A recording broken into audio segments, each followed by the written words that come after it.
Saudara Polda Metro Jaya menetapkan 4 tersangka dugaan penistaan agama saat acara musik di Jakarta Utara. 2 tersangka telah ditangkap dan ditahan di Rutan Polda Metro Jaya. Dengan mengenakan rompi tahanan, 2 orang tersangka kasus penistaan agama digiring menuju Rutan Polda Metro Jaya. Mereka ditahan usai diperiksa hampir 20 jam oleh penyidik Direktorat Reserse Kriminal Umum Polda Metro Jaya. Tersangka perempuan berinisial AK diduga sebagai pengunjung acara yang melontarkan tantangan hafalan surah Al-Quran berhadiah minuman keras. Sedangkan tersangka pria berinisial RES adalah pembawa acara dalam konser musik. Sementara 2 tersangka lain belum ditahan, yaitu pengunjung lain berinisial I yang ikut memberikan tantangan dan pengunjung berinisial M yang menerima tantangan. Para tersangka terancam pasal tentang tindak pidana penistaan agama atau penodaan agama di muka umum. Informasi penetapan 4 tersangka ini dibenarkan oleh Direskrim Polda Metro Jaya Kombes Pol Iman Imanuddin. Berdasarkan rangkaian penyidikan dan alat bukti yang diperoleh, penyidik menetapkan 4 orang tersangka.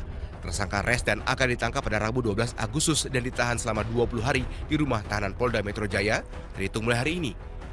Penyidik telah mengamankan barang bukti berupa 5 flash disk berisi rekaman video digital serta pakaian yang digunakan tersangka RES dan AK saat kejadian. Kasus dugaan penistaan agama terjadi pada acara musik di Ancol. Seorang pengunjung memberikan tantangan menghafal surah Al-Quran berhadiah minuman keras yang belakangan dikecam masyarakat. Beberapa elemen masyarakat termasuk Majelis Ulama Indonesia MUI juga mengecam keras peristiwa itu. Tak tertutup kemungkinan akan ada tersangka lainnya. Pasalnya dalam pengembangan perkara, penyidik berencana memburu pengunggah video serta memeriksa pihak penyelenggara acara, petugas stand, dan perusahaan produsen minuman keras. Tim MTech Media melaporkan.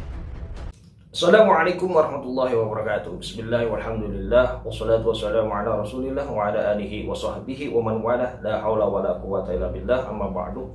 Kaum muslimin yang dirahmati Allah subhanahu wa ta'ala, kita semua tentu merasa geram ketika melihat video yang viral yang menampilkan sebuah tantangan membaca Al-Quran dengan hadiah berupa minuman keras, bahkan disertai canda dan tawa. Ini bukan sekedar persoalan sebuah tantangan atau konten hiburan. Persoalannya adalah ketika Al-Quran yang seharusnya dimuliakan justru ditempatkan dalam konteks yang bertentangan dengan kandungannya. Hal itu menunjukkan sikap yang meremehkan dan merendahkan Al-Quran serta bentuk penentangan terhadap larangan di dalam Al-Quran. Allah Subhanahu wa Ta'ala dengan sangat tegas mengharamkan khamar atau minuman keras. Allah berfirman dalam Al-Quran, surat Al-Ma'idah ayat 90. Ya ayyuhalladzina amanu innamal khamru wal maisiru wal ansabu wal azlamu rijsun min amali syaitani fajtanibuhu la'allakum tuflihun. Wahai orang-orang beriman, sesungguhnya minuman keras, judi, berhala, dan mengundi nasib dengan anak panah adalah najis, termasuk perbuatan setan. Maka jauhilah semuanya itu agar kamu beruntung. Lalu bagaimana Islam memandang sikap terhadap Al-Quran? Imam An-Nawawi rahimahullah dalam kitab At-Tibyan halaman 164 menyatakan, Ajma'al muslimuna ala wujubi ta'zimil Qur'anil azizi ala al-itlaqi wa tanzihihi wa siyanatihi. Kaum muslimin sepakat mengenai kewajiban mengagungkan Al-Quran yang mulia secara mutlak, menyucikan dan menjaganya. Lantas apa konsekuensinya jika seseorang justru meremehkan atau merendahkan Al-Quran? Imam An-Nawawi kemudian menukil perkataan Al-Qadi Iyad rahimahullah. I'lam anna man istakhaffa bil Qur'ani awil mushafi aw bi syai'in minhuma aw sabbahuma fahuwa kafirun bi ijma'il muslimina.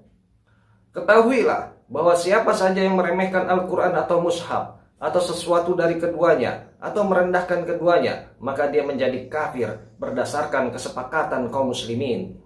Ini adalah persoalan yang sangat serius. Bukan hanya berdosa, bahkan menjadi kafir yang akan kekal di dalam neraka selama-lamanya. Al-Quran bukan bahan lelucon. Al-Quran bukan alat untuk membuat konten sensasi. Dan Al-Quran bukan sesuatu yang pantas dipertontonkan dengan cara yang merendahkan kemuliaannya.